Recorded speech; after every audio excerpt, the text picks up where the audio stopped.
नमस्कार दोस्तों। स्त्री काल के YouTube चैनल पर आप सबका बहुत बहुत स्वागत है। मैं मनोरमा और आज फिर हम एक समसामयिक विषय पर लाइव चर्चा के साथ हाजिर हैं। आज हम लोग बात कर रहे हैं बीजेपी के अध्यक्ष की। अध्यक्ष मतलब जेपी नड्डा साहब हैं, लेकिन जेपी नड्डा साहब कब तक हैं और क्यों नहीं भाजपा के नए अध्यक्ष का चयन हो रहा, जो काफी समय से लंबित है। 2023 में ही उनका कार्यकाल खत्म हो गया था। 2024 के लोकसभा चुनाव के लिए उनके कार्यकाल को विस्तार मिला था। फिर बात हुई थी कि लोकसभा चुनाव के बाद दिसंबर में 2024 दिसंबर में नए अध्यक्ष का की घोषणा हो जाएगी, नए अध्यक्ष का चुनाव हो जाएगा। लेकिन 2024 बीत गया और 2025 मार्च आ गया, लेकिन अभी तक जेपी नड्डा साहब भाजपा के अध्यक्ष बने हुए, राष्ट्रीय अध्यक्ष, और नए अध्यक्ष का जो चयन है उसको लेकर अभी कोई प्रक्रिया या किसी किस्म के नाम की भी सुगबुगाहट नहीं है। तो क्यों है बीजेपी का अगला अध्यक्ष चुनने में आखिर इतनी देरी क्यों हो रही है? क्या ये रणनीतिक है ये देरी, या फिर किसी किस्म का असमंजस है? क्या भाजपा और आरएसएस के बीच में अध्यक्ष पद को लेकर के, नए अध्यक्ष के पद को लेकर, नाम को लेकर किसी किस्म की असहमति है या कोई सहमति नहीं बन पा रही है? ये तमाम बातें हैं। तो ये भारतीय जनता पार्टी के जो अगले अध्यक्ष होंगे उनकी नियुक्ति को लेकर लंबे समय से सस्पेंस जो है बना हुआ है, चल रहा है। और इसको लेकर के अभी कई किस्म की बातें जो है हर तरफ से जो है वो आती रहती हैं। और ये है कि अभी हाल फिलहाल में बैंगलोर में 3 दिन तक अखिल भारतीय प्रतिनिधि सभा हुई आरएसएस की। इस बैठक में एक उम्मीद थी कि शायद अध्यक्ष पद, क्योंकि ये जो सभा होती है प्रतिनिधि सभा, इसमें आरएसएस, भाजपा, आरएसएस से संबंधित तमाम संगठनों के प्रतिनिधियों से बातचीत करती। तो एक किस्म की ऑडिट रिपोर्ट होती है जिसमें सभी प्रतिनिधियों से लेखा जोखा और सब लिया जाता है, चाहे वो भाजपा हो, मजदूर संघ हो, एबीवीपी हो, तमाम। तो ये अंदाजा रहता है कि इसमें पिछले काम के बारे में लेखा जोखा होता है, अब अभी की मौजूदा समय की रणनीति पर बात होती है, और आगे जो भी भविष्य में उनकी जो रणनीति है, चाहे वो राज्यों के चुनाव हो या लोकसभा का चुनाव हो, तो इन सब पे होता है। तो यहाँ जो बैंगलोर में प्रतिनिधि सभा की बैठक हुई, उसमें 2024 के चुनाव, घटते स्ट्रेंथ, इन सब के बारे में चर्चा हुई, इसका विश्लेषण किया गया। और 3 चुनाव जो अभी हैं आगे, चाहे वो उत्तर प्रदेश का चुनाव हो 2027 का, 2025 का बिहार का, और 2026 का जो बंगाल का चुनाव, इस पर भी जो है रणनीति साफ हुई। पता चला कि हाँ, आरएसएस जो है वो किस तरह से किस तरह की रणनीति बना रहा है।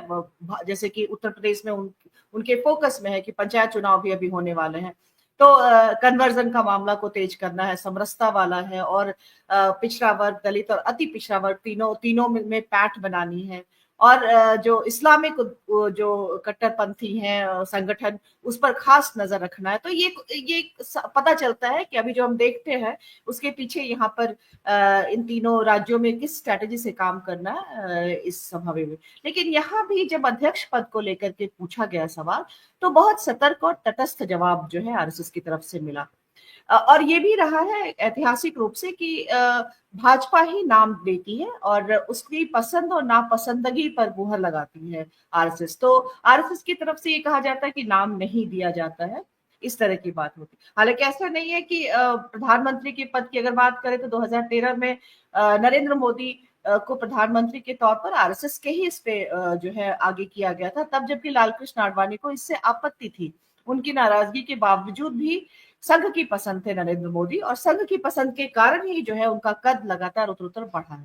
तो ये तमाम चीजें हैं, बीच बीच में संघ और इसके बीच में तनाव की भी खबरें आती रहती हैं, लेकिन दोनों एक दूसरे के लिए पूरक संगठन है। संघ आज 100 साल इस साल पूरा करेगा।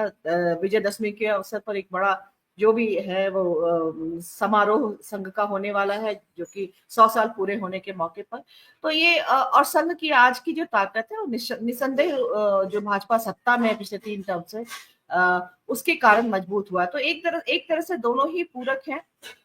और जो उसका जमीनी काडर है वो भाजपा को मजबूती देता है। जब जब भाजपा चुनावी रणनीति गणित में थोड़ा पीछे हुई है, तब तब संघ आकर मजबूती संघ ने देने का काम किया। जैसे अभी 27 के उत्तर प्रदेश के चुनाव को लग रहा है, तो संघ अभी से ही आगे होकर के उस कोर सेक्टर में काम करने, खासतौर पर जो पूर्वांचल का एरिया है उन सब जगहों में संघ की स्ट्रेटेजी है, क्योंकि लग रहा है कि भाजपा कमजोर कहीं ना हो जाए उत्तर प्रदेश में, तो संघ पहले से उस रणनीति के साथ तैयार है। तो हम इसी सब पर आज बातचीत करेंगे कि क्या ये रणनीतिक मसला है नए अध्यक्ष के चुनाव का जो मसला, हालांकि जेपी नड्डा को सफल अध्यक्ष माना जाता है और विस्तार उनके कार्यकाल का भी विस्तार जो है लंबे समय तक मतलब एक्सटेंशन पाने वाले अध्यक्ष रहे हैं। अमित शाह भी बहुत सफल अध्यक्ष माने जाते हैं, उनके समय में दो जो चुनाव है वो जीते गए हैं, 2014 का, 2019 का लोकसभा का चुनाव और 2024 का जो चुनौतीपूर्ण चुनाव है जेपी नड्डा के समय में जीता गया, खासतौर पर कई सारे राज्यों के भी। तो एक जो पोर्टफोलियो होता है रिज्यूमे वो बहुत स्ट्रांग है जेपी नड्डा का, लेकिन इसके बाद और दूसरा ये है कि अभी कुछ दिन पहले संघ को लेकर के जेपी नड्डा का बयान भी आया था, जिस पर ये कहा गया था कि मतलब ये एक तनाव की स्थिति का जिक्र किया गया था, उन्होंने संघ से अलग भाजपा के उसको कहा था, लेकिन फिर इन सब चीजों को भी फिर बाद में जो है हैंडल किया गया और मतलब एक तरह से जो है एक दूसरे के पूरक के तौर पर ही होने की बात की गई। तो हम इसी सब पर आज बात करेंगे। हम अपने मेहमानों को जोड़ लेते हैं स्क्रीन पर आज की चर्चा के लिए।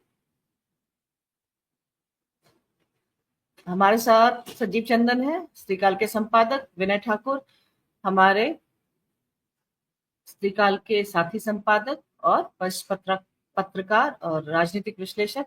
हमारे साथ मनीष शर्मा जुड़ रहे हैं आज, राजनीतिक टिप्पणीकार, विश्लेषक।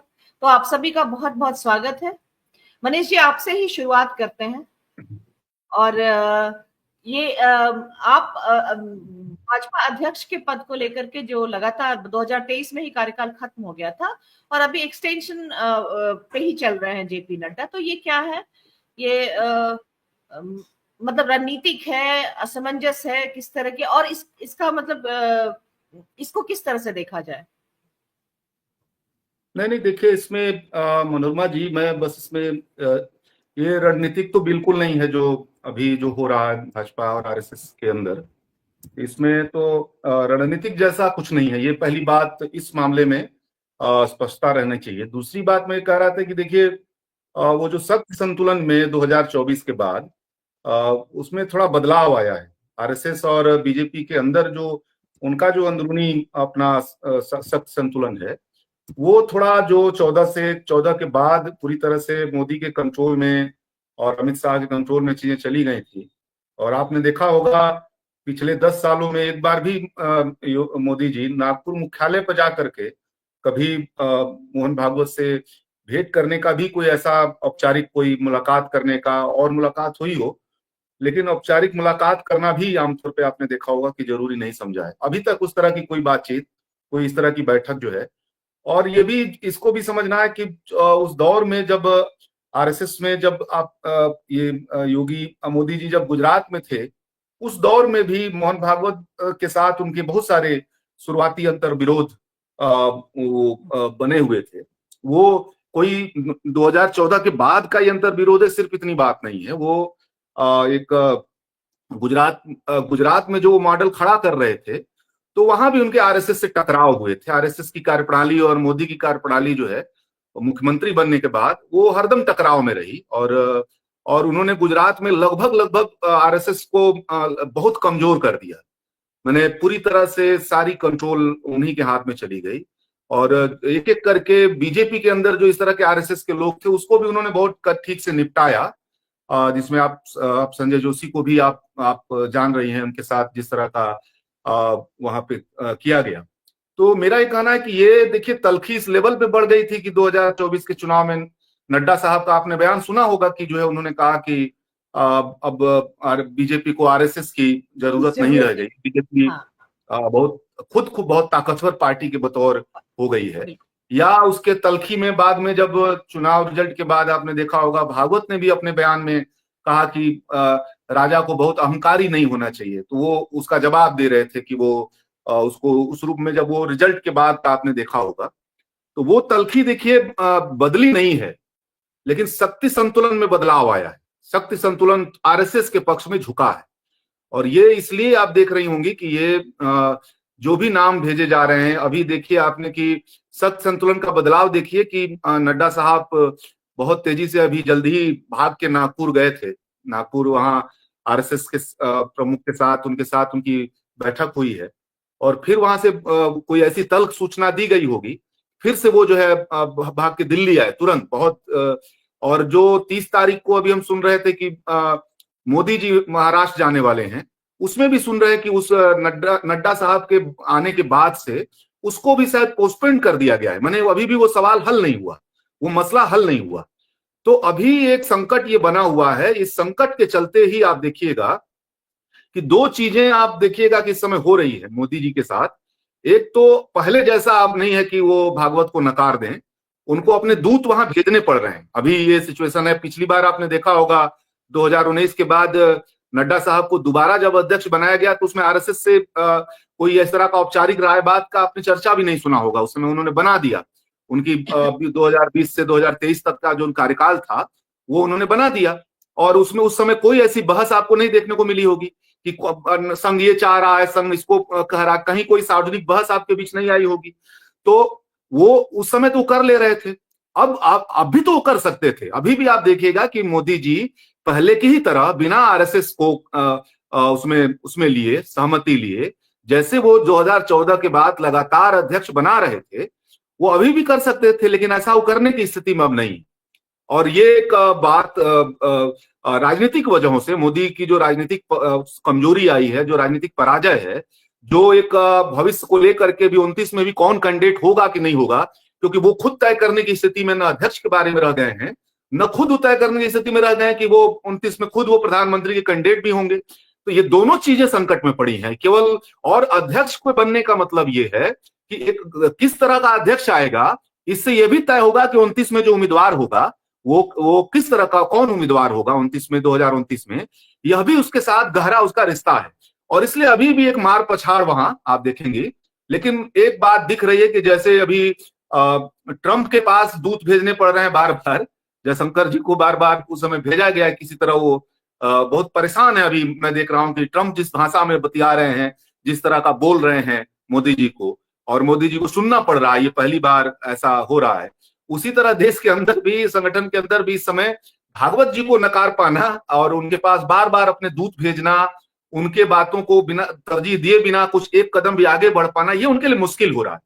तो मेरा ये कहना है कि ये कोई रणनीतिक बात नहीं है।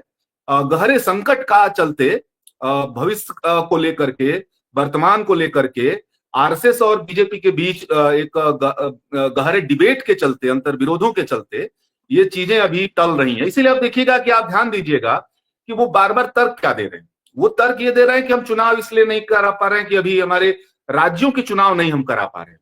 आपने उनका जो तर्क पीछा जा रहा है उनसे, तो उनके संविधान में ये है कि वो जब अगर आधे 50% राज्यों में जब तक उनके चुनाव नहीं हो जाएंगे, तब तक अध्यक्ष का चुनाव जो है वो नहीं कर सकते हैं। नहीं कर सकते। तो वो नहीं कर पा रहे हैं। अभी 5 राज्य अभी बाकी है उनके, अभी उसमें उत्तर प्रदेश भी है, उसमें गुजरात भी है, उसमें मध्य प्रदेश भी है, उसमें राजस्थान भी हम सुन रहे हैं।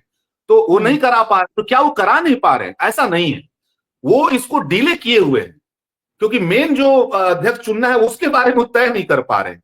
तो लॉजिक के लिए उन्होंने अपने सारे राज्यों के चुनाव भी उन्होंने जो है, आप दिलचस्प बात देखिए, जो एक देश एक चुनाव के बारे में तय करने जा रही है जो पार्टी, देश में एक समय में एक साथ सारे चुनाव कराने की वो दिशा में बढ़ रही है, वो अपने संगठन के अंदर के जिलों के चुनाव, राज्य के चुनाव और राष्ट्रीय चुनाव एक साथ करा नहीं पा रही। ये अंतर विरोध और अध्यक्ष चुनाव में इसका जो है एक बहाना किया जा रहा है, जिस तरह से कहा जाए, ये बिल्कुल वो इसलिए लेट किया जा रहा है। मेरा ये मानना है कि वो सचेत ढंग से लेट किया जा रहा है कि वो जो है ये तर्क क्या देंगे वो भाई। वो लगातार अध्यक्ष का चुनाव टालना पड़ रहा है, लगातार डेट पर डेट, महीने पर महीने उनकी बातें आ रही हैं। तो ये अभी अंतर विरोध हल नहीं हो पा रहा है, और ये कब तक होगा, किस दिशा में होगा, और इसका गहरा असर देश की राजनीति पर, भाजपा के अंदरूनी राजनीति पर, भाजपा के भविष्य पर उसका पड़ने जा रहा है। ये कोई बहुत सामान्य किस्म का वो चयन नहीं है, और इसलिए हमको लगता है कि अभी इंतजार करना पड़ेगा। मनीष जी, इसी के साथ एक और सवाल मतलब मैं जोड़ रही हूँ।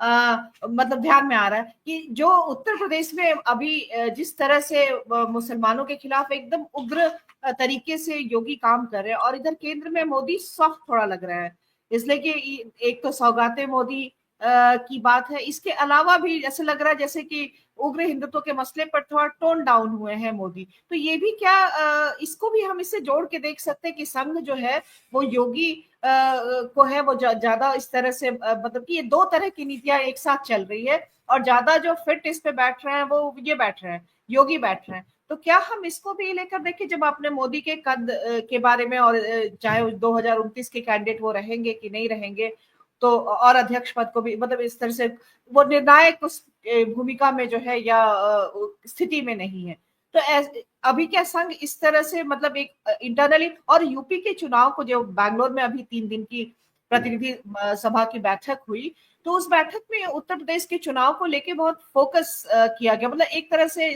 उस बैठक का मुख्य आउटकम रहा उत्तर प्रदेश को लेकर के जो स्ट्रेटेजी बनी है संघ की। तो इसको पॉलिटिकली आप किस तरह से इसको देख रहे हैं, देखा जा नहीं सकता नहीं, है? इसमें एक चीज हम लोग को देखनी चाहिए कि आप याद करिए, गोरखपुर में भागवत 4-5 दिनों के लिए एक शिविर में आए हुए थे, और लगातार योगी को लेकर के एक बात थी कि मुख्यमंत्री रहेंगे कि नहीं रहेंगे, कभी भी जा सकते हैं, कभी भी संकट में पड़ सकते हैं। लगातार ये अंतर्विरोध, जो अंदरूनी अंतर्विरोध था, वो सार्वजनिक हो रहा था। और ये आपने देखा होगा कि बहुत सारे मंत्री ही जो है, बहुत सारे विधायक ही योगी के खिलाफ खुलेआम बयान दे रहे थे। उस समय भी ये बात बहुत स्पष्ट थी कि बिना दिल्ली के इजाजत के वो इस तरह के बयान संभव नहीं थे। लेकिन भागवत जी से मिलने के बाद ये योगी को हरी झंडी आरएसएस की तरफ से मिल गई कि किसी भी हालत में आप मुख्यमंत्री पद से हटाए नहीं जाएंगे, आप अपने तरीके से काम करिए। उसके बाद आप देखिएगा कि योगी जो है बहुत निपटने वाले अंदाज में उसके बाद आप देखिएगा कि लोकसभा चुनाव के बाद उन्होंने कम्युनल कोशिश को 1000 गुना बढ़ा दी। आपने ध्यान दिया होगा वो मैंने आप कुंभ का आप देखेंगे, उसके मंदिर मंदिर जो है, मस्जिद मस्जिद मंदिर खोजने को देखेंगी, बहराइच देखेंगी, संभल देखेंगी, अभी औरंगजेब से लेकर के अब ये राणा सांगा देखेंगी। तो ये आप देखिएगा कि और वो उन्होंने सुनना बंद कर दिया है। जो विरोधी हैं अब उत्तर प्रदेश के अंदर, जो आलोचना कर रहे थे, उनको रिजेक्ट करना, उनको हाशिए पर डालना, उनको किनारे करना, ये राइट्स उनको आरएसएस से, ये ताकत उनको आरएसएस से मिली हुई है। और इसलिए ये एक साथ ही इस दौर में बीजेपी के अंदर आप ध्यान दीजिएगा, इस दौर में बीजेपी के अंदर केवल अध्यक्ष पे चर्चा नहीं हो रही, अगला कैंडिडेट प्रधानमंत्री का कौन होगा, यह भी एक साथ ही चल रहा है। इसीलिए ये गुत्थी थोड़ी उलझ गई। अगर आप ध्यान से देखिएगा कि अगर केवल अध्यक्ष की गुत्थी सुलझानी होती तो ये गुत्थी सुलझ चुकी होती, वो बहुत बड़ा सवाल नहीं बनता। ये गुत्थी इसके साथ जुड़ गई है कि अध्यक्ष के चयन पे निर्भर करेगा कि आगे का कैंडिडेट किस तरह का होगा, इसमें उसका बड़ा रोल होगा, बड़ी उसकी भूमिका होगी। और एक ऐसा अध्यक्ष चाहिए जो आरएसएस सोचेगा कि उसमें हमारी छाप हो, और मोदी जी चाहेंगे कि हमारी छाप हो। तो ये जो अंतर विरोध है आप देखिएगा, और उसमें उस एंगल पे खड़ा होकर के ही आप देखिएगा कि योगी जी भी जो बैटिंग कर रहे हैं, वो इसी तरह की कोशिश में वो लगे हुए हैं। वो लगातार एक उनके आप देखिएगा कि महाराष्ट्र में फडणवीस भी इसी कोशिश में लगे हुए हैं। अगर आप उसको ध्यान से देखिएगा कि दो लोग सचेत ढंग से अध्यक्ष बनने से इतर कोई और चीजों पे ज्यादा उनका दिमाग है। अध्यक्ष के साथ साथ आगामी जो आगे के समय में मोदी जी के रिटायरमेंट का मामला, मोदी जी रहेंगे कि नहीं रहेंगे, और अगर नहीं रहेंगे तो कौन लोग जो है आने वाले समय में प्रधानमंत्री के लिए वो संभावित नाम होंगे। ये दोनों चीजें इससे उलझी हुई है, और इसलिए भी ये संकट बना हुआ। जी ठीक है विनय, जैसा कि मनीष जी ने कहा कि ये मतलब अंतर विरोध और इसका जो है वो तो बात है, लेकिन एक बहुत ही जितना उन्होंने कहा ये बहुत एक जटिल बात मतलब है। ये पूरी जो इसकी राजनीति है इतना सहज और आसान नहीं है। तब जबकि ये भी है कि आरएसएस की अपनी कोई खास राजनीतिक महत्वाकांक्षा नहीं है, लेकिन भाजपा से जोड़ करके उसे ताकत तो मिलती है। आज देखिए 100 करोड़ से ऊपर का दफ्तर केशव कुंज 5 स्टार सुविधा में ये लोग बैठ रहे हैं, और एकदम पावर सेंटर बने हुए हैं, और जबकि मतलब उस तरह से पावर की रिस्पॉन्सिबिलिटी जो है सरकार चला, हालांकि बोला कि संघ का अपना वो है, और भाजपा जो है वो संघ का काम संगठन देखना है, और भाजपा का काम शासन चलाना। जब दखल अंदाजी की बात हो रही थी तब इस पर भी जो है एक तरह का बयान आया था, नड्डा जी का ही बयान था या किसी का पार्टी में, कि संघ का काम संगठन देखना है और जो है भाजपा का काम जो है वो शासन चलाना है। तो मतलब ये कि रोज रोज का दखल अंदाजी संघ का वो उसको लेकर के एक तरह की टिप्पणी की गई थी। तो आप इसको किस तरह से देख रहे हैं कि ये जितना सहज ऊपर से सिंपल दिख रहा है कि एक अध्यक्ष है, उनको एक्सटेंशन मिलता जा रहा है, 2023 से लोकसभा चुनाव गुजर गया, उसका विश्लेषण हुआ, हार का विश्लेषण हुआ, अभी 3 चुनाव और हैं जिस पर फोकस कर रहे हैं, और साथ में अध्यक्ष पद का, इसलिए कि अभी तक कम से कम आधे राज्यों के चुनाव हो जाने चाहिए, उनके अपने जो संगठनात्मक चुनाव की बात कर रहे हैं, तब जाकर के अध्यक्ष पद का चुनाव होता है। तो उनके आधे राज्यों के चुनाव उनके नहीं हुए हैं, इसलिए भी मतलब अध्यक्ष पद का चुनाव पहले संगठन के आधे राज्य के चुनाव होंगे उसके बाद। तो ये चीजें कही जा रही है, लेकिन क्या ये इतना ही आसान, इतना ही सहज बात है, या फिर इससे बहुत सारी बातें जो है जुड़ रही हैं, और आगे की पॉलिटिक्स भी जुड़ रही है भाजपा की इससे, और उसमें भी उस बड़े स्तर पे जब प्रधानमंत्री तक के लिए संघ की कोई पसंद बनेगा, और वो फिर वो उसको आगे करने की बात है, उसके नाम को और तमाम चीजों को, ना सिर्फ अध्यक्ष। धन्यवाद मनोरमा। ये बात तो सही है, जैसा मनीष जी ने भी कहा कि जो मामला जो है उतना सीधा नहीं है, चीजें जैसे दिखती हैं वैसी होती नहीं। देखिए, और दोनों संस्थाओं की जो प्रकृति है वो अलग अलग है, और जहां से वो ताकत पाती है वो अलग अलग है। जो भाजपा जो ताकत पा रही है वो स्टेट इंस्ट्रूमेंट से पा रही है। उसके लिए जो है शासन पे होना, और वो शासन में गवर्नेंस के जरिए दिखाने लायक क्या हासिल करेगी, उससे वो ताकत पा रही है। और इसीलिए जो नड्डा जी ने जो बयान दे दिया था कि भाई हमको अब आरएसएस की जरूरत नहीं है, वो शायद इसलिए दे दिया उन्होंने कि अब हमारे पास इतने संसाधन है कि हमको आरएसएस के कार्यकर्ताओं की जरूरत नहीं है, हमारे कार्यकर्ता जो है वो ये जो चुनावी जो प्रक्रिया है उसको संभाल लेंगे, है ना। पर जो आरएसएस है, आरएसएस की जो फोकस है, वो फोकस स्टेट कैप्चर करना उतना नहीं है जितना उसको नया देश बनाना है। आरएसएस को हिंदू राष्ट्र बनाना है, और उसके लिए जो स्टेट इंस्ट्रूमेंट पे काबिज होना एक सहायक चीज है, पर मुख्य चीज नहीं। अगर कल को उसको लगता है कि कांग्रेस को समर्थन देने से हमको हिंदू राष्ट्र बनाने में मदद मिलेगी, तो बेशक वो भाजपा को छोड़ करके कांग्रेस के साथ जा सकती है। और ऐसा जो है इंदिरा गांधी ने आरएसएस के साथ समझौता किया था इमरजेंसी से पहले वो के दौर में, और उनसे प्रतिबंध हटाया गया था, और आपस में सहयोग भी हुआ था। जो चीजें उलझ रही है वो इसलिए उलझ रही है क्योंकि यूपी में जो चीज जो भाजपा के लिए फायदेमंद है, वो चीज दूसरी जगह फायदेमंद नहीं है। ये जो मनीष जी ने जो कहा ना कि जो राज्य के अध्यक्षों का चुनाव जो फंसा हुआ मामला, वो इसलिए फंसा हुआ मामला है क्योंकि राज्यों के अध्यक्ष जो होंगे वो तय करेंगे कि जो है अध्यक्ष कौन होगा, उम्मीदवार कौन होंगे, और वो आगे किसकी जो है संभावना ज्यादा बढ़ेगी शीर्ष नेतृत्व में, है ना। देखिए क्या है कि जो ये सब लोग जानते हैं कि संख्या बल के हिसाब से और देश की राजनीति को प्रभावित करने के हिसाब से उत्तर प्रदेश अहम है, पर जो उत्तर प्रदेश में जो एजेंडा चलता है वो दूसरे राज्यों में नहीं चल पाता।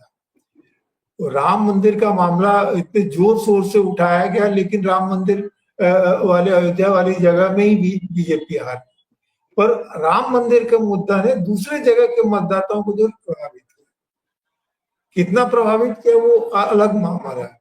अभी जो बाकी राज्यों में जो चुनाव होने हैं उसमें बिहार का चुनाव बहुत अहम है, और उस हिसाब से जेपी नड्डा जो है वो भाजपा के सही अध्यक्ष है, क्योंकि उन्होंने काफी सारा वक्त जो है बिहार में गुजारा है, और हिंदी भी अच्छी बोलते हैं और पार्टी के जोर तो बेहतर समझते हैं। जो तय होना है वो ये तय होना है कि कैसे चीजें जाएंगी। जैसे चर्चा हुई ना कि जो आप अनुमान करते हैं वो होता नहीं है ना। जैसे ट्रंप के मामले में मोदी जी ने अब बड़ी मुश्किल से परसेप्शन बनाया था कि वो ग्लोबल लीडर हैं और ग्लोबल पीस को उनकी बहुत जरूरत है। ट्रंप भी उनकी बात मानते हैं, पुतिन भी उनकी बात मानते हैं, जेलेंस्की भी उनकी बात मानते हैं, जो नया वर्ल्ड ऑर्डर बनने वाला है। और ये सारी चीजें जो है वो उनको जो डोमेस्टिक पॉलिटिक्स में वो इस्तेमाल कर रहे थे, जो उनका एग्रेसिव नेशनलिस्ट पॉलिटिक्स था जिसमें वो अपने आप को एक बहुत मजबूत, अब वही ढह रहा है। तो जो चोट जो आरएसएस की तरफ से जो कहा जाता है कि राजा को अहंकारी नहीं होना चाहिए, या जो उन्होंने जो मेल मिलाप की बात बीच बीच में जो आरएसएस की तरफ कर देते हैं, या बीच बीच में ऐसे बयान आरएसएस के आ जाते हैं जिनको भाजपा को या नरेंद्र मोदी को संभालना बड़ा मुश्किल हो जाता है। वो इसलिए ही है कि वो हवा निकालने वाली बात। और आरएसएस के जो कमिटेड कार्यकर्ता है वो जो है भाजपा की कोर वोटर को पकड़ के रखने में, कन्विंस करने में, नए वोटर को लाने के लिए बहुत जरूरी है। और इसीलिए ये जो आंतरिक टकराव है वो अभी जब तक आसानी से हल नहीं होगा, जब तक हल नहीं होगा तब तक ये जो चीजें बनी रहेगी। मनोरमा।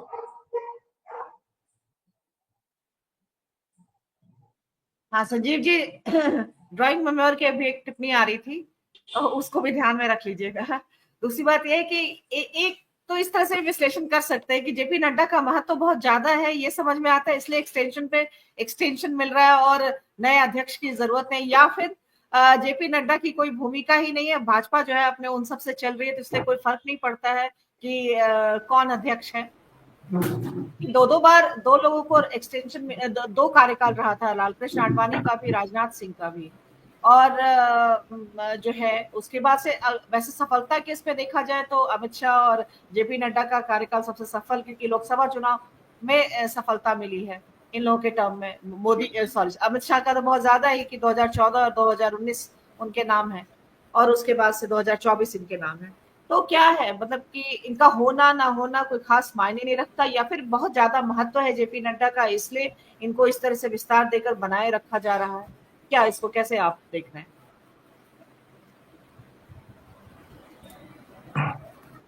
चलिए, हेमंत जी ने भी हमें ज्वाइन कर लिया। हेमंत जी, बहुत बहुत स्वागत है आपका। देखिए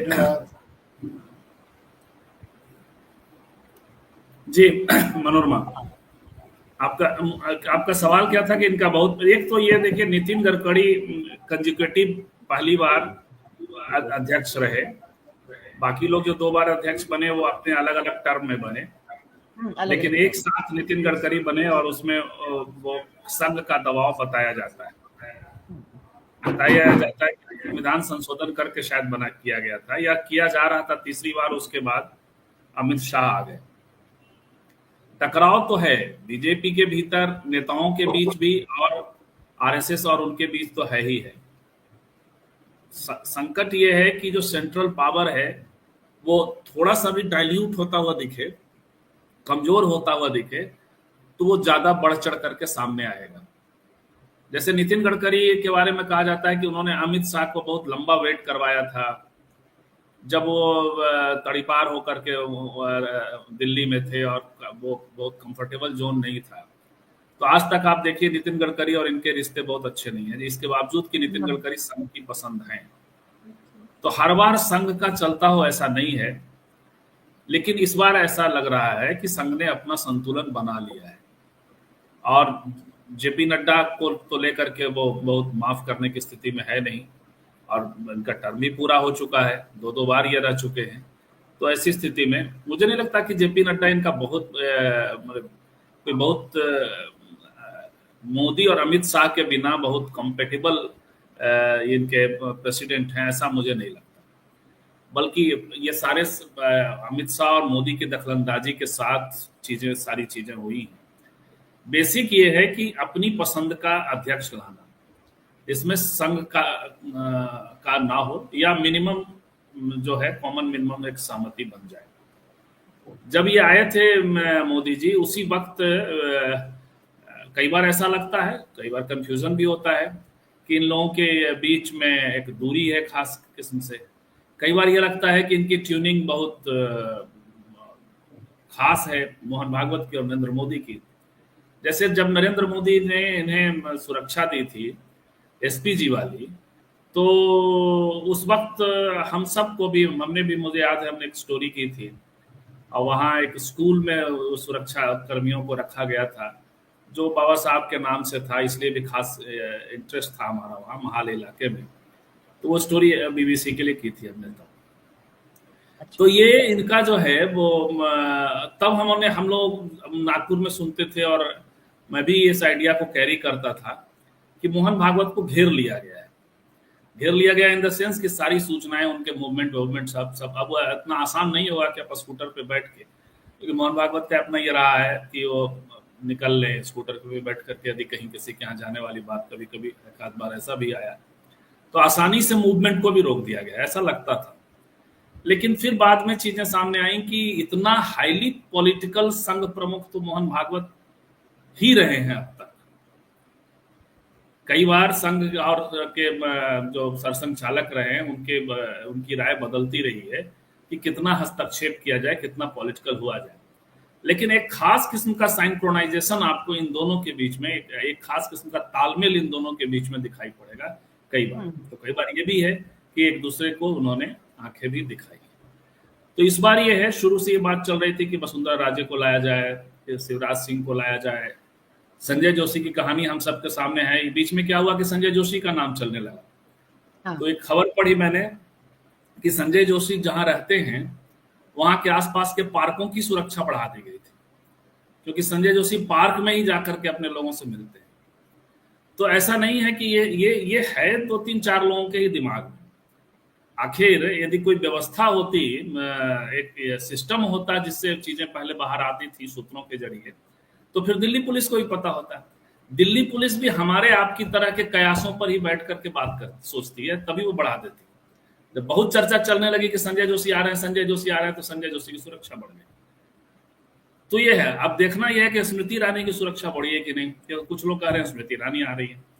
एक मैं खबर देख रहा था कि वो निर्मला सीतारामन, इस पर विचार चल रहा है कि एक इतिहास बना दिया जाए कि पहली बार बीजेपी में कोई, क्योंकि संघ पे आरोप लगता रहता है कि कोई सरसंघचालक नहीं होता है। महिला नहीं बनी। दलित का तो उन्होंने बंगारू लक्ष्मण बना दिया था, बंगारू लक्ष्मण की दुर्गति भी कर दी। लेकिन एक सांकेतिक जो प्रतीकात्मक होता है वो कि एक दलित अध्यक्ष बना है। बिल्कुल, तो ये भी ये चीजें हैं। तो कुल मिलाकर के ऐसे उनके पास, उनसे मुझे नहीं लगता कि बिहार चुनाव तक बहुत जेपी नड्डा कोई ऐसी भूमिका निभा ले जाने वाले हैं कि उनको बिहार चुनाव तक बनाए ही रखा जाए। मसला यही है कि एक सहमति जो बननी चाहिए थी, वो सहमति अभी तक नहीं बन पा रही है। और ये फिर मतलब भाजपा के आंतरिक लोकतंत्र या आंतरिक पारदर्शिता, इन सब पर भी इसको आप एक टिप्पणी मान सकते हैं, कह सकते हैं। देखिए, आंतरिक लोकतंत्र, कुछ राज्यों में इन्होंने चुनाव करा लिया, ये तो सही बात है, क्योंकि सेंट्रलाइज तो पावर हुआ है ना, मोदी अमित शाह तक तो चीजें आई हैं। और इनका एक मैकेनिज्म बनता है आरएसएस के साथ भी मिलकर के इसमें। इसलिए इसको थोड़ा सा, यदि आप पॉलिटिकली इनकरेक्ट होने का खतरा मोल लेकर के आप बोलेंगे, तो ये बोल सकते हैं कि सेंट्रलाइज्ड पावर के बीच में आप देखिए कि नकेल कसा हुआ है। तो एक कॉमन मिनिमम ये है, डेमोक्रेसी माने लोकतांत्रिक कुछ प्रैक्टिस चलता रहता है जी। जैसे मनीष जी की टिप्पणी आपने सुनी होगी ना, मनीष जी की टिप्पणी आपने सुनी होगी, तो वो जो तस्वीर खींच रहे हैं उसमें मोदी उतने मजबूत नहीं दिख रहे हैं संघ के सामने। उसी की बात करने जा रहा था मैं, क्योंकि मोदी जी का खुद का एक स्टेटमेंट है। मोदी जी का खुद का स्टेटमेंट है कि संघ का एक मैकेनिज्म है हमारे यहाँ जो हमारे यहाँ ब्लड फ्लो करता रहता है, यानी भेजता रहता है, नया ब्लड भेजता रहता है। तो अब पॉलिटिकली अब हो सकता है इसमें प्रशंसा का टोन आ जाए, लेकिन प्रशंसा का टोन की जगह मैं ये कहना चाह रहा हूं कि एक कोई व्यवस्था है, जिस व्यवस्था के चलते टकराव ही सही, जो कुछ भी हो रहा है उसके कारण एक एग्जैक्ट डेमोक्रेटिक प्रैक्टिस है कि नहीं पता नहीं। अच्छा, भारत में एग्जैक्ट डेमोक्रेटिक प्रैक्टिस होगा कैसे? भारत में आपको लगता है कि जो है अंतिम मतदाता जो है वो तय करता है सब कुछ? भारत का तो आप तो ऐसा भी है कि पार्लियामेंट्री पॉलिटिक्स में सारे खेल तो आप समझ ही लिए हैं कि आप जानते हैं कि विधायक चुनते हैं, सांसद चुनते हैं, और कैसे कैसे प्रधानमंत्री बन जाता है लोग, कैसे प्रधानमंत्री चीफ मिनिस्टर बना रहे हैं, कैसे अमित शाह हो या और दूसरे दल भी वो कैसे मुख्यमंत्रियों को तय कर रहे हैं, ये सब भी तो आप देख ही रहे हैं। तो वैसा लोकतंत्र कोई नहीं काम करने वाला है। लेकिन आरएसएस के भीतर यदि दो तीन प्रमुख लोगों का एक टोन है, यदि ये एक सुना जाता हो, बीजेपी में दो पावर सेंटर तो मिनिमम है जो एक साथ मिल करके काम करते हैं, अमित शाह और मोदी, इन सबकी भी सहमति होनी चाहिए। अकेले यदि आप मोदी जी की कृपा प्राप्त कर लेंगे तो नीतीश कुमार वाला हाल हो जाएगा। आपके राज्य में रोज ईडी के छापे पड़ेंगे, क्योंकि यहाँ मोदी जी की कृपा प्राप्त है लेकिन अमित शाह की कृपा प्राप्त नहीं है। तो इस तरह से कुछ चीजें हैं, मतलब एक शॉर्ट उसको कैसे कहें कैसा लोकतंत्र है वो, लेकिन कुछ है जिसके कारण जो है सेंट्रलाइज पावर जो सेंट्रलाइज हो रहा है उसको चेक एंड बैलेंस मिलता है, बना रहता है।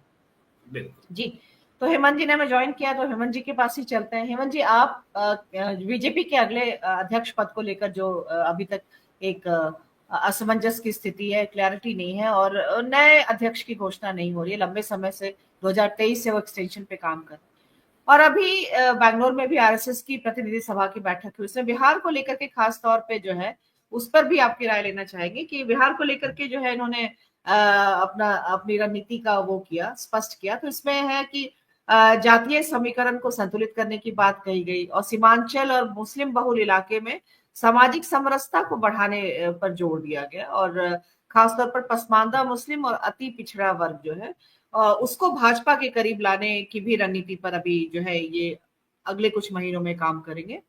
धर्मांतरण रोकने और घर वापसी ये भी है इनका, और जनसंख्या असंतुलन खासतौर पे जो सीमांचल का इलाका है, घुसपैठ और स्थानीय स्तर पर जो है इन सब को लेकर के जो है इसको मुद्दा बनाने की बात है जैसे जैसे चुनाव आएगा। तो ये इस पर बात हुई है जो अभी बेंगलुरु में प्रतिनिधि सभा की बैठक हुई आरएसएस की 3 दिन की, उसमें लेकिन अध्यक्ष पद को लेकर के तटस्थता रही। तो आप कैसे देख रहे हैं इन सबको?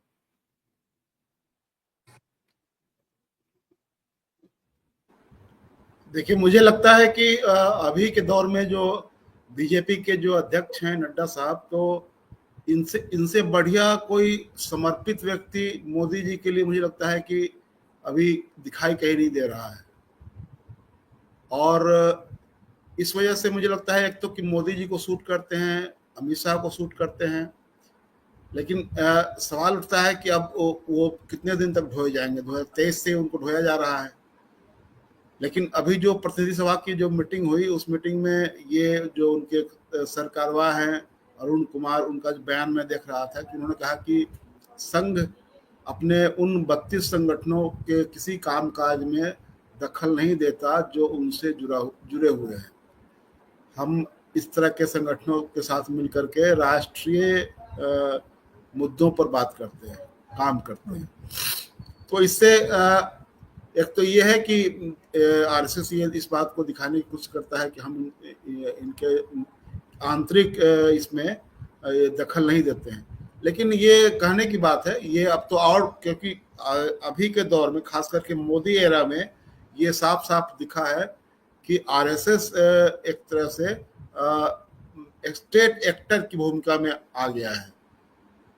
हालांकि वो स्टेट एक्टर है नहीं, मैं उसको नॉन स्टेट एक्टर मानता हूँ, इस वजह से भी क्योंकि आप कोई जवाबदेही नहीं लेते हैं आप, लेकिन दुनिया भर के निर्देश और आदेश जारी करते हैं और एक तरह से कहिए कि हुक्म जारी करते हैं आप।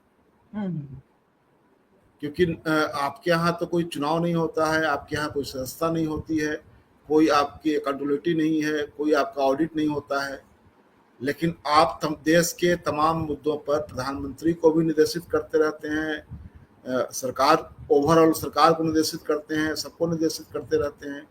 और जो सरकार में बैठे हुए लोग हैं उनको, उसमें कुछ लोग तो ऐसे हैं जो कहते हैं कि मुझे अफसोस है कि मैं इतने दिनों बाद संघ से जुड़ा, जैसे कि धनखड़ साहब। तो अब ये कोई कहे कि आरएसएस के लोग अगर कहें, उनके प्रमुख कहें कि हमारा इन संगठनों से कोई उनके आंतरिक कामकाज से लेना देना नहीं है, तो ये एक कहने की बात है। ये सही बात यह है कि आरएसएस और बीजेपी में एक सिंक्रोनाइजेशन ऐसा है कि वो गाड़ी के दो पहियों की तरह वो बिल्कुल तालमेल बिठा करके गाड़ी को आगे बढ़ाते हैं। तो उनमें मतभेद किस बात को लेकर के हो सकता है? मतभेद इस बात को लेकर के हो सकता है क्योंकि आज की तारीख में मोदी जी के युग में मैं समझता हूँ कि आरएसएस ने जितना एंजॉय किया है पावर को और जितना लग्जरी एंजॉय कर रहे हैं वो अभी तक हमको नहीं लगता है कि और कोई ऐसा समय होगा पीछे जिसमें उन्होंने इस तरह की लग्जरी, इस तरह का पावर एंजॉय किया होगा अभी। और उसका असर दूसरे रूपों में दिख रहा है, जैसे कि उनका जो मुख्यालय ये झंडे वाला में जो उनका दफ्तर है, जिस तरह से उसको बनाया गया है 5 स्टार होटल की तरह, तो आरएसएस भी बदल रहा है, उसका पूरा कल्चर बदल रहा है। तो ये सब कहाँ से आ रहा है? ये सरकार के जरिए ही आ रहा है। तो सरकार से कोई टकराव हो जाए ये मुझे लगता है कि ऐसा नहीं है। लेकिन सवाल यह है कि अब नड्डा साहब को रिप्लेस क्यों नहीं किया जा रहा है? नड्डा साहब की जगह पर कोई दूसरा क्यों नहीं आ रहा है?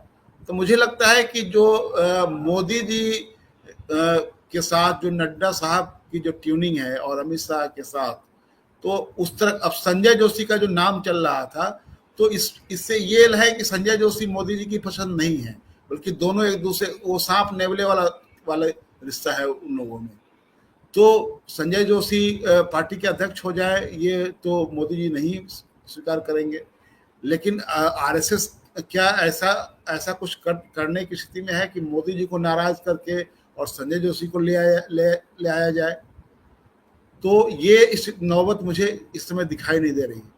मुझे ये लग रहा है कि शायद जो आरएसएस का ये, हालांकि ये उनकी ओर से जो बयान एक आया था, संघ प्रमुख ने ही कहा था कि जो शताब्दी वर्ष है उसमें हम कोई बड़ा ऐसा कुछ आयोजन नहीं करने जा रहे हैं।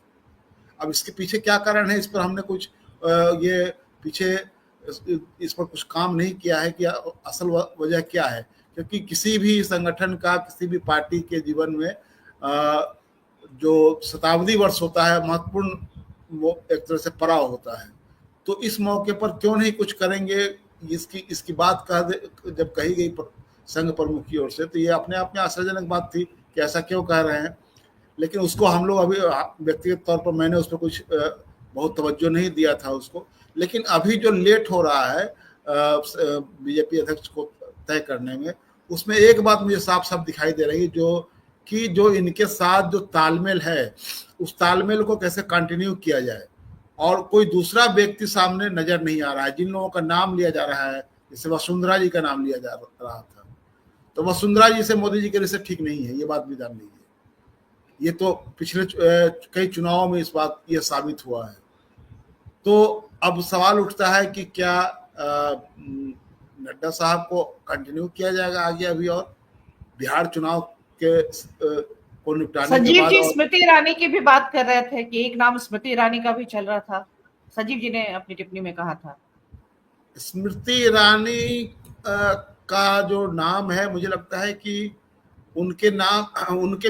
उनके इसमें जो शेड्स है इतने कि वो एक बहुत पैन इंडिया लीडर के रूप में मुझे नहीं लगता है कि बीजेपी को लीड करने का ये उनमें मुझे नहीं दिखता है।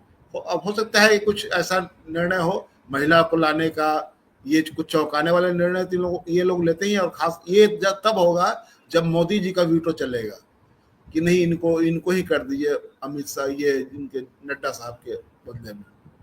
अब बैक टू बैक एक दूसरा, ये बिहार में अभी अमित शाह जस्ट अभी थोड़ी देर पहले वो पहुंचे हैं पटना एयरपोर्ट पर, उनका भव्य स्वागत हुआ है। कल वो फिर गोपालगंज जा रहे हैं, वहाँ पार्टी की सभा है। फिर यहाँ पटना में एनडीए की बैठक बताई गई है कि और वो नीतीश जी के घर पर होगी बैठक। तो कल तो काफी गहमागहमी वाला समय है।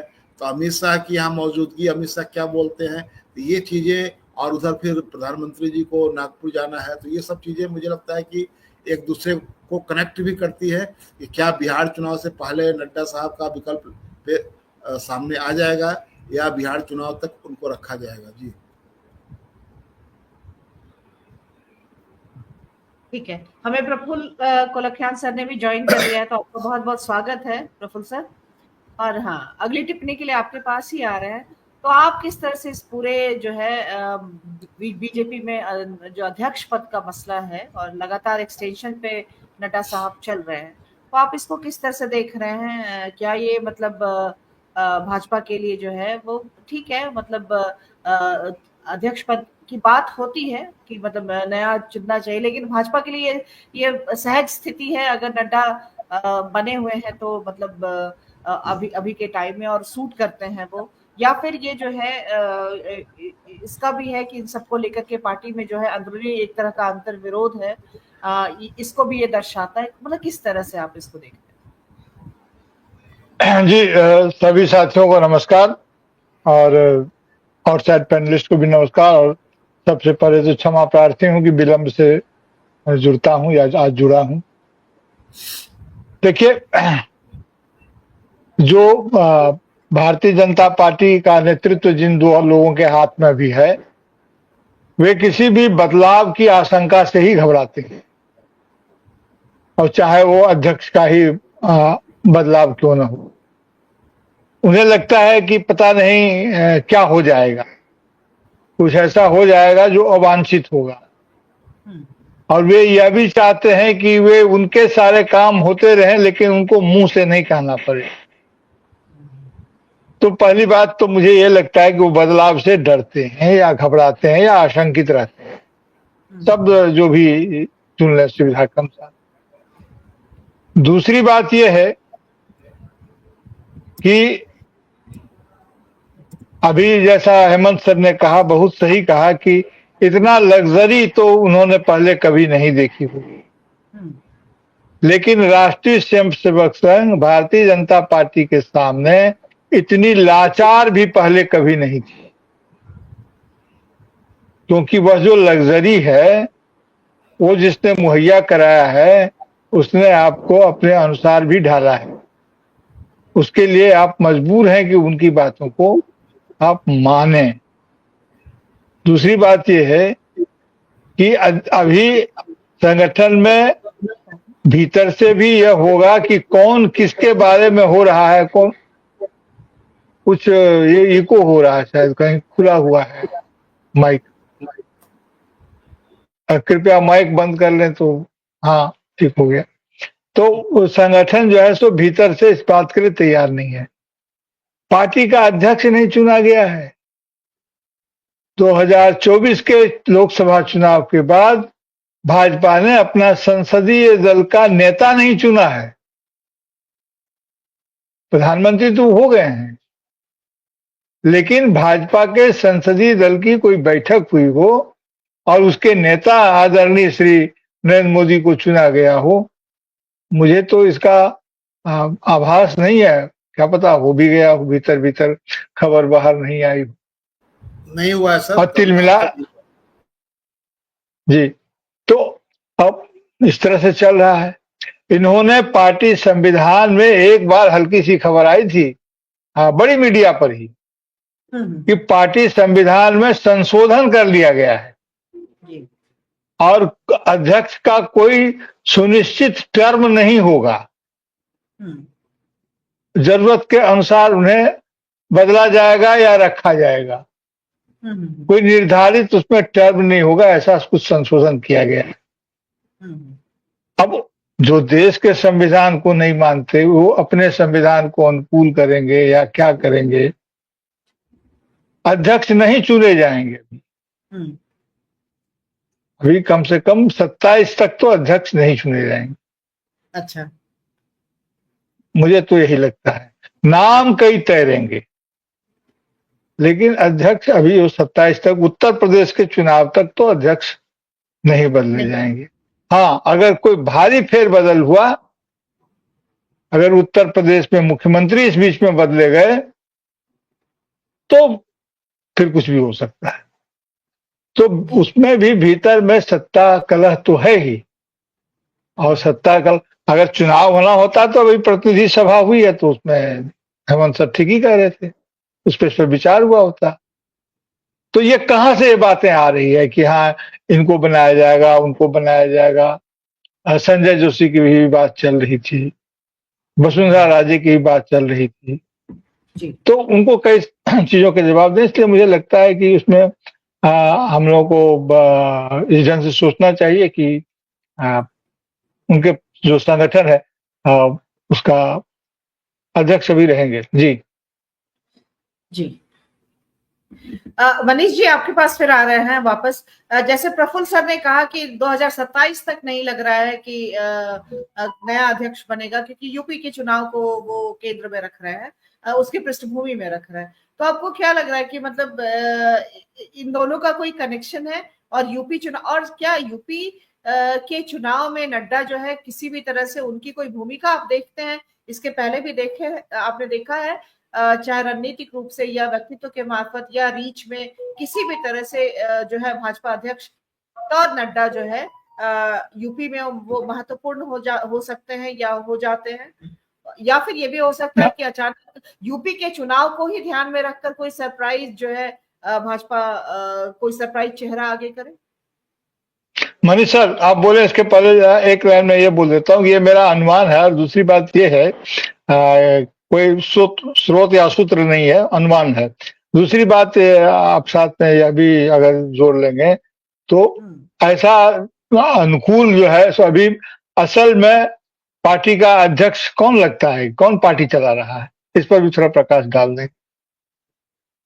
जी, आपके ही उससे इस सवाल को आगे बढ़ाया हमने, क्योंकि डिबेट इससे आगे बढ़ रही है। ठीक है, तो इसलिए आप अनुमान ही सही, लेकिन सवाल तो है, सवाल बनता है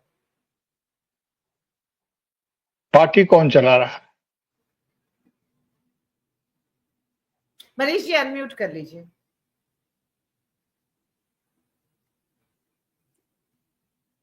ये मैं शुरू में ही अपने वक्तव्य में इस बात को कह रहा था कि सवाल बस इतना है कि शक्ति संतुलन किसके बहुत पक्ष में। शुक्रिया आनंद प्रसाद शर्मा जी, उनकी टिप्पणी है, एक बार पढ़ भी देते हैं कि जितने भी लोग लोकतंत्र, संविधान और समानता, फ्रीडम, आगे एक बार और फ्लैश करें। मैं आनंद जी की टिप्पणी को पढ़ना चाहती हूँ कार्यक्रम में ही, और वो स्त्रीकाल चैनल को सब्सक्राइब करने की का अनुरोध कर रहे हैं। तो ये एक हमारे आउटसाइड पैनलिस्ट है, दर्शक हैं, और उनकी तरफ से ये अनुरोध है, उन्होंने टिप्पणी में की है, तो मैं उनकी टिप्पणी उनकी तरफ से पढ़ रही हूँ। उन्होंने अनुरोध किया है कि आप इस चैनल को सब्सक्राइब करें।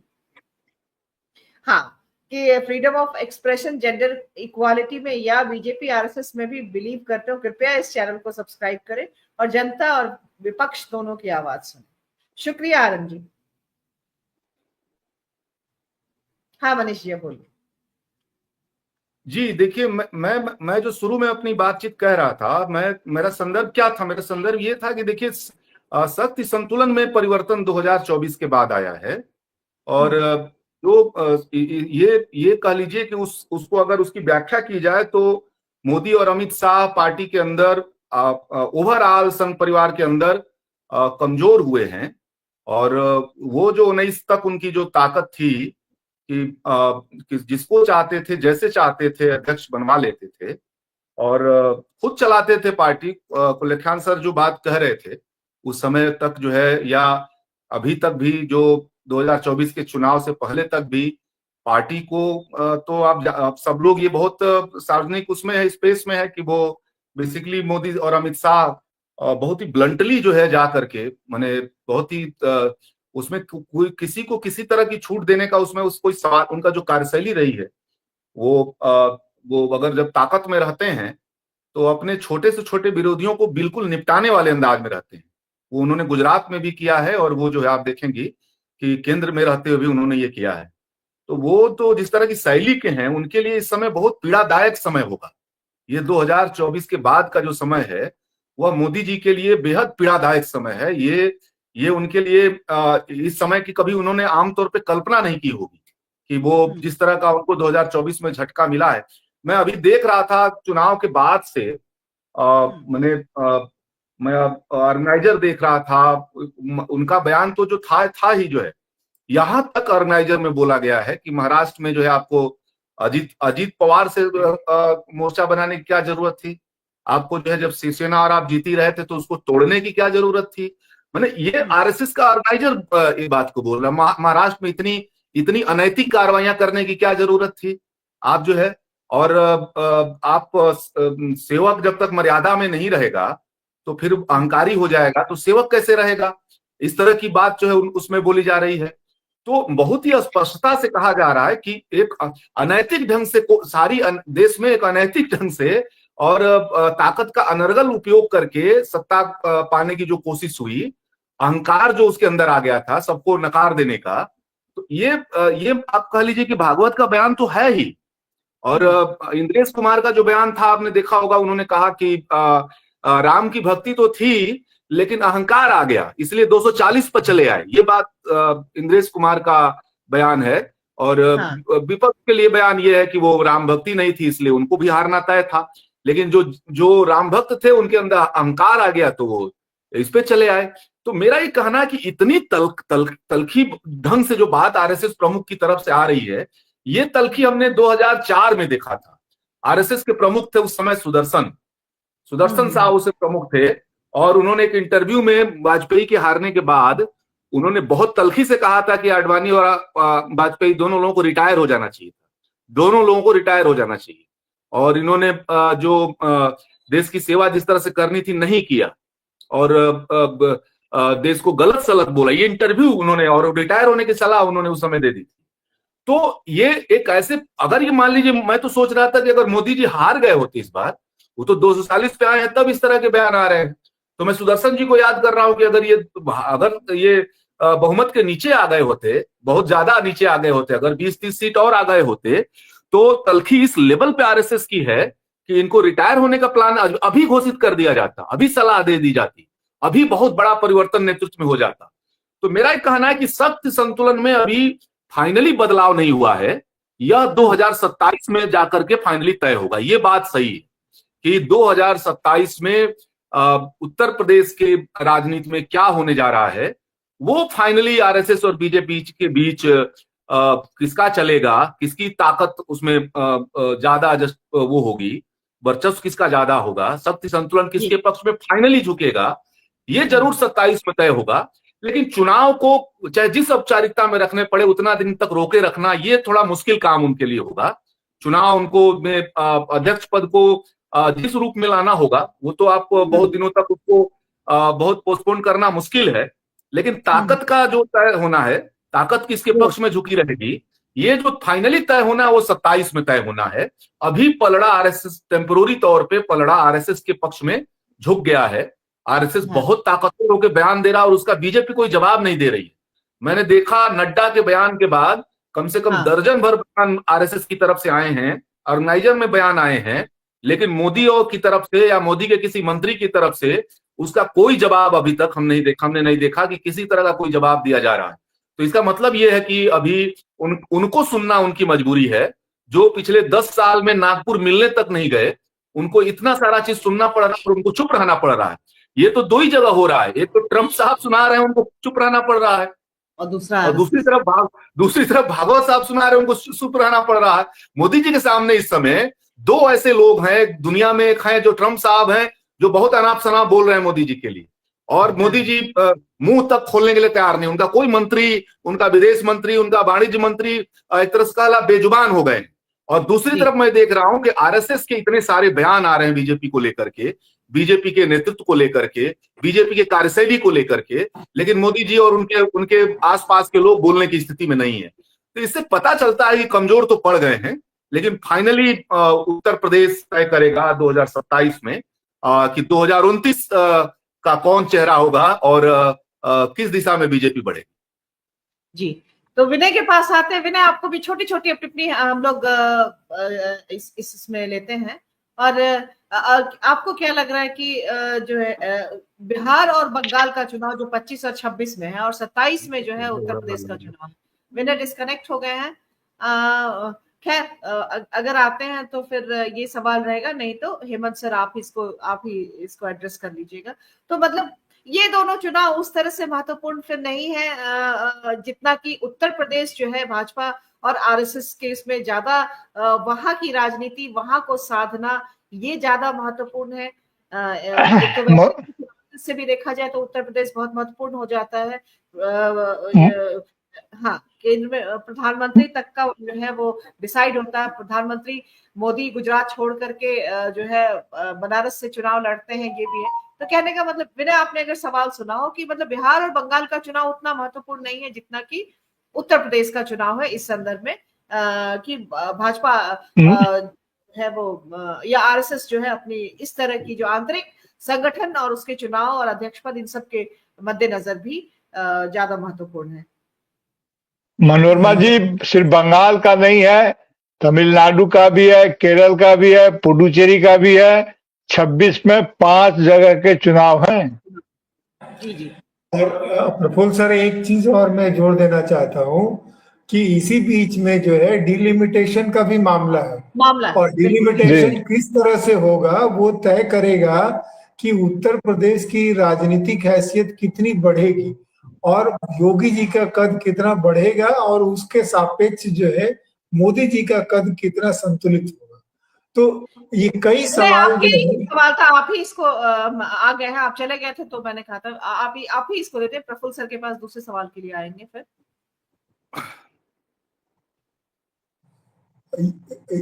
क्या सवाल एक बार दोबारा दोहरा देंगे? मैं वही कह रही थी कि बंगाल और बिहार और प्रफुल्ल सर ने अभी और राज्यों के भी चुनाव जोड़े, तो ये उतना महत्वपूर्ण नहीं है जितना उत्तर प्रदेश को ध्यान में रख करके जो भाजपा का इतना बड़ा निर्णय, चाहे वो मतलब अध्यक्ष पद को लेकर के भी, जैसा मनीष जी ने बोला कि वो चेंज नहीं देखते हैं। जब 2027 में यूपी के चुनाव के मद्देनजर वो जो है इस पर कोई बड़ा फैसला या जो है वो उसका अनुमान वो लगा रहे हैं। मनोरमा, उत्तर प्रदेश का चुनाव इसलिए बहुत महत्वपूर्ण है क्योंकि बीजेपी का जो एजेंडा है वो और जो आरएसएस का एजेंडा जहां जाके कन्वर्ज करता है, उसके अधिकतर जो पॉइंट्स हैं वो उत्तर प्रदेश में, क्योंकि राम मंदिर के बाद जो अयोध्या के बाद जो है मथुरा और काशी वहां पर है और दोनों ओपन मामला है, वो अभी क्लोज नहीं हुआ है। तो इसीलिए जो है जो आरएसएस की यूपी का जो चुनाव जो है वो बहुत महत्वपूर्ण है, क्योंकि यूपी तय करेगा कि आरएसएस और भाजपा किस तरह से आगे बढ़ेगी। मनोरमा जी, हेमंत सर आपके पास फिर आते हैं।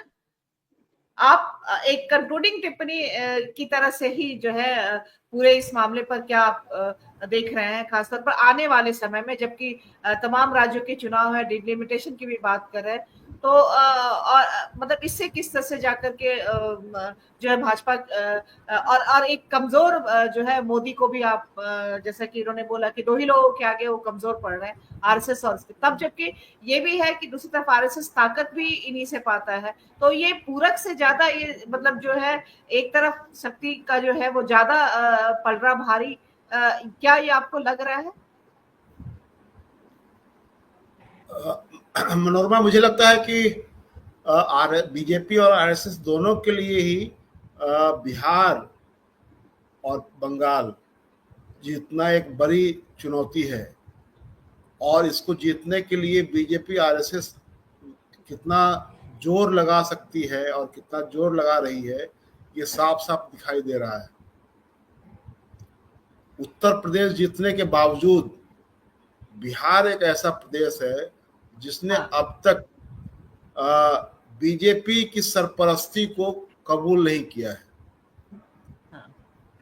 वो आज की तारीख में भी बिल्कुल कमजोर नीतीश कुमार हैं, उसके बावजूद नीतीश कुमार की को ही अपना नेता मान करके उनको बीजेपी को बिहार में काम करना पड़ रहा है।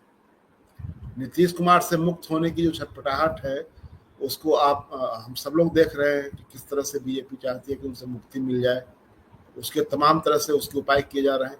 तो बीजेपी बिहार क्यों जीतना चाहती है? बीजेपी बिहार ये इसलिए जीतना चाहती है कि बीजेपी बिहार, मुझे लगता है कि पूरे देश में जब कभी भी बहुत ही संकटपूर्ण स्थिति रहती है, जब कभी बिल्कुल दिशाहीनता की स्थिति रहती है, वैसे वक्त में बिहार की ओर पूरे देश की निगाह होती है और पूरा देश देखता है कि बिहार कहाँ किस दिशा में जा रहा है। बिहार इसलिए भी महत्वपूर्ण है कि बिहार में एक ऐसा शख्स है, एक ऐसी पार्टी है जिसका नाम लालू यादव और आरजेडी है। वो अब तक उसको हिलाना उनके लिए बहुत मुश्किल रहा है और वो उनको उनकी पूरी वैचारिकी को सामने से चुनौती दे रहे हैं। बहुत सारे लोग हिल गए, लेकिन तो ये जो है, यहाँ बीजेपी को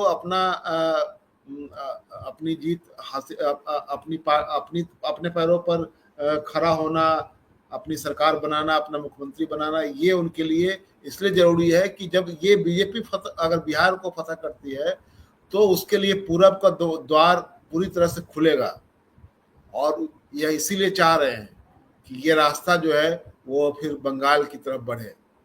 बिहार विजय जो है वो बंगाल विजय की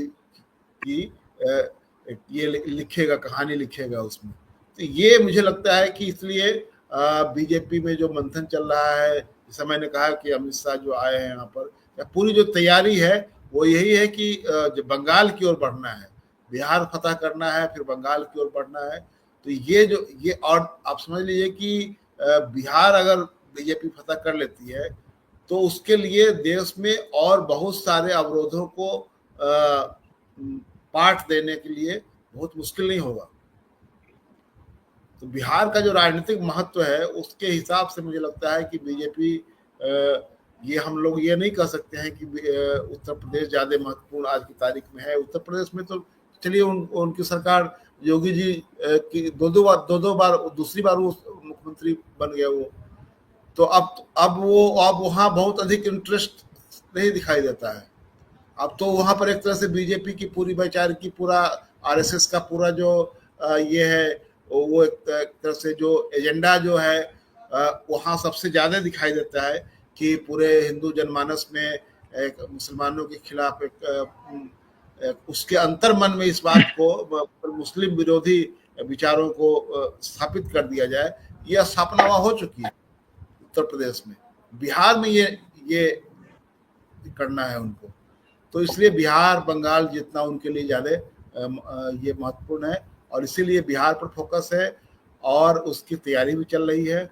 और इसमें जेपी नड्डा के बारे में जो हम लोग बात कर रहे थे कि ये बिहार चुनाव के बाद हो सकता है कि कुछ ऐसा हो, मूल विषय अभी ये है कि उनके सामने ये बहुत गंभीर चुनौती है कि बिहार कैसे फतह किया जाए। जी हेमंत जी, मैं इसमें एक चीज ये जोड़ना चाहता हूँ कि यूपी में इसलिए महत्वपूर्ण उनके लिए हो जाता है कि ठीक है वहाँ पे बीजेपी का शासन है, पर वो उत्तर प्रदेश में काशी और अयोध्या के जरिए जो है वो सिर्फ उत्तर प्रदेश को नहीं साध रहे, वो तमिलनाडु को भी साधने की कोशिश कर रहे हैं काशी के घर। और इसीलिए देखिए कि वो काशी तमिल संगम करके बड़ी उनकी जो है वो योजना चल रही है, लगातार उस पर वो काम कर रहे हैं। आंध्र प्रदेश में जो है तो इसीलिए उनको जो है यूपी इसलिए महत्वपूर्ण सिर्फ नहीं है कि यूपी में शासन कर रहे हैं, यूपी में उनके तमाम एजेंडा वहां पे है और उसका असर यूपी में चाहे जितना भी हो, कम या ज्यादा, बाकी जगहों पे उसका कितना असर, जैसे राम मंदिर का ही मसला जो है अयोध्या में उतना बड़ा मसला नहीं था। और जो ये विनय, मैं भी यहाँ पे ऐड करती हूँ कि जो बैंगलोर में 3 दिन की जो प्रतिनिधि सभा की बार इसलिए बात करें कि ऑडिट रिपोर्ट की तरह से है जिसमें पीछे के सारे चीजों पे बात होती है, फेलियर और अचीवमेंट, और आगे की स्ट्रेटजी पे बात होती है, कहाँ कैसे काम करना है। तो उसमें जो एक 2029 के लिए और 2027 यूपी चुनाव के लिए जो चीज रखा गया है कि राम मंदिर का उद्घाटन तो हो गया, तो अब उससे आगे का काम करना जिसमें काशी मथुरा भी आता है। ठीक है, तो ये बात इनके इसमें भी है। और धर्मांतरण, इस्लामिक संगठन और मिशनरीज, कन्वर्जन, जनसंख्या का जो मतलब मुस्लिम जनसंख्या जहां जहां ज्यादा है वो, ये सारे कोर एजेंडे में दिए गए हैं जिसपे काम करना है। मनोरमा, राम के जरिए उन्होंने क्षत्रियों को तो साधने की कोशिश की, अब हाँ। कृष्ण के जरिए यादवों को साधने की उनकी जो है योजना है। और यादव जो है सिर्फ उत्तर प्रदेश और बिहार में नहीं है, वो महाराष्ट्र में भी बड़ी संख्या में है, महाराष्ट्र में बहुत बड़ी संख्या में है, बहुत बड़ी और संख्या में। तमिलनाडु में भी बड़ी संख्या में। जी, तमिलनाडु में यादव उनका सरनेम नहीं है, लेकिन कोनार उनको कहा जाता है, यहाँ भी बड़ी संख्या में है। तो जो आजकल का जो ग्लोबल एज है ना, इसमें जिस तरह से बीजेपी चीजों को यूज करती है कि चुनाव कहीं है और वो भाषण कहीं किसी दूसरी जगह देते हैं, और उसका फिर मीडिया पे वो सीधा प्रसारण होता है चुनाव के दिन, जबकि वैधानिक रूप से वहां प्रचार करना मना होता है।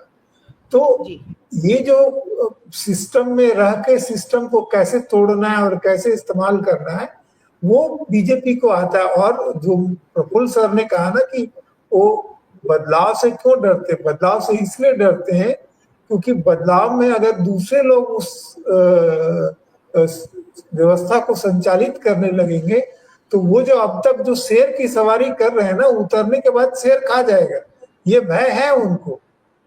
जी, ठीक है। तो प्रफुल्ल कोलखियान सर के पास आखिरी टिप्पणी के लिए बात है। ये भी देखिए, कहा जाता है कि भाजपा ही अध्यक्ष पद का नाम देती है और आरएसएस अपनी पसंद नापसंद पर जो है वो मुहर लगाता है। तो एक अभी मोदी जिस तरह से कमजोर जो है वो एक स्थिति में चल रहे हैं, खासतौर पर जो आंतरिक संगठन है उसमें ये दिख रहा है। अभी हम लोगों ने बात की, उसमें भी निकल करके आया, चाहे मनीष जी की टिप्पणी में खास तौर पर। तो क्या लग रहा है आपको कि भाजपा तो मोदी और शाह इन दोनों के लिए भी सुविधाजनक है कि नड्डा जो है वो बने रहे, क्योंकि उनकी तरफ से बैटिंग तो नड्डा करते ही करते हैं। दो तीन बार जो संघ को इस तरह से बयान दिया है वो नड्डा साहब ने ही दिया है।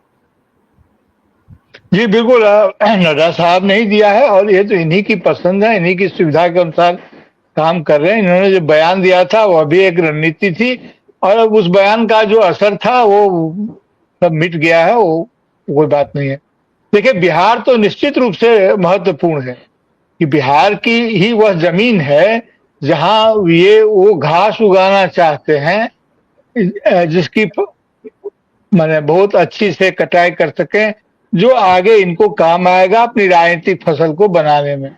और उत्तर प्रदेश इसलिए महत्वपूर्ण है कि वहां उनके भावी प्रधानमंत्रियों में से एक सबसे मजबूत दावेदार उत्तर प्रदेश में पल रहा है।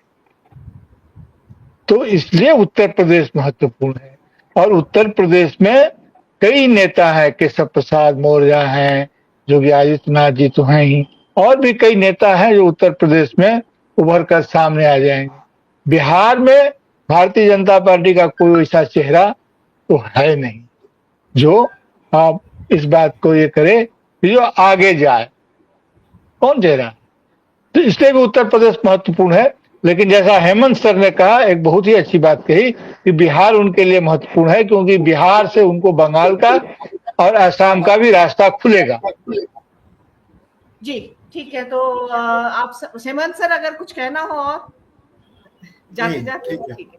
चलिए, हमने 1 घंटा 13 मिनट अब तक चर्चा कर ली है इस पर। हम 1 घंटे की सीमा रेखा में इसको बांधना चाहते हैं, लेकिन हमेशा थोड़ी ज्यादा देर हो जाती। लेकिन आप लोग का बहुत बहुत शुक्रिया आउटसाइड पैनलिस्ट का टिप्पणियों के लिए।